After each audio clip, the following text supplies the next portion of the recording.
Most of us know that genetics plays a role in our body composition. But what does that actually mean? In this video, I'll be breaking down the science behind the so-called obesity gene. We'll talk about what it is, what effects it has on the human body, and whether people with the obesity gene can ever achieve a healthy weight. So what exactly is the FTO gene? It stands for Fat Mass and Obesity Associated Gene. Scientists discovered it through large-scale genetic studies called genome-wide association studies, or GWAS. Think of it like scanning the entire human blueprint to find patterns that are linked with weight. People who carry a certain version of this gene, especially the version called the A allele, are more likely to have a higher body mass index, or BMI. If you have two copies of this version, called AA, your risk of obesity can be about 1.7 times higher than someone with the lower risk version, called TT. But here's the important part, just because you have this version of the gene doesn't mean you're destined to be overweight. It just means your body might respond to food and hunger in ways that make weight gain more likely.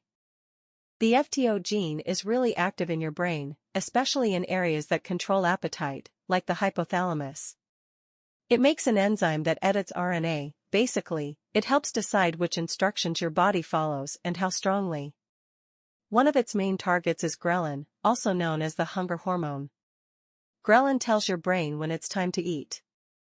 And people with the obesity risk version of FTO tend to have higher levels of this hormone, and their levels don't drop as much after meals. That means they may stay hungry even when they've eaten enough. In real life, this might look like feeling less full after a meal, wanting to eat again sooner, craving higher fat or more energy-dense foods, and finding food cues, like pictures or smells, harder to ignore.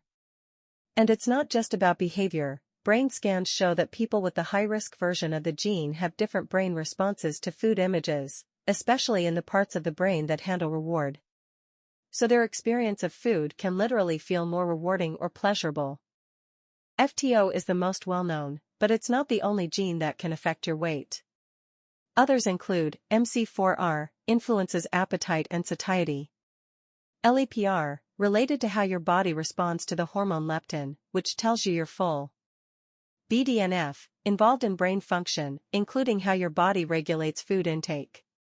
TMEM18, SH2B1, and others, affect how fat is stored, how insulin works, or how active your brain's reward circuits are. These genes don't cause obesity on their own, but they can shape how your body and brain respond to food, hunger, and fullness. FTO is the most well-known, but it's not the only gene that can affect your weight. Others include MC4R, influences appetite and satiety. LEPR, related to how your body responds to the hormone leptin, which tells you you're full.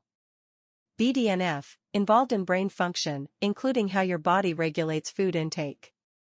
TMEM18, SH2B1, and others, affect how fat is stored, how insulin works, or how active your brain's reward circuits are. These genes don't cause obesity on their own, but they can shape how your body and brain respond to food, hunger, and fullness. Here's the really cool part, knowing your genes can actually help you work with your body, not against it. Higher protein diets seem especially effective. Studies show that eating more protein, around 18 to 25% of your daily calories, helps blunt the effects of the obesity gene. It can reduce hunger, preserve muscle mass, and improve fat loss. Exercise works, too. People with the risk version of the gene often see bigger improvements from aerobic workouts. Think walking, jogging, biking, anything that gets your heart rate up.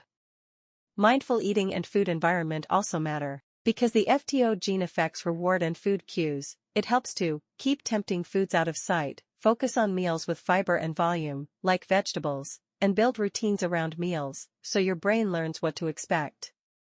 So let's put this together. If you have the FTO obesity gene, or even if you just suspect you do, it doesn't mean you're broken.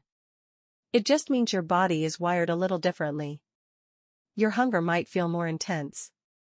Your brain might respond more strongly to food cues. But you are not powerless.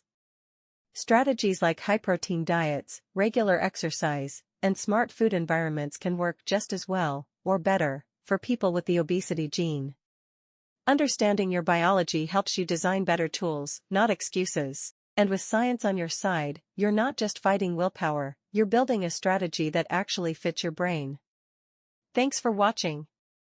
I'm working on a video that discusses some other reasons why it's easier for some people to lose weight than others, so feel free to subscribe if you're interested in that and in other similar content.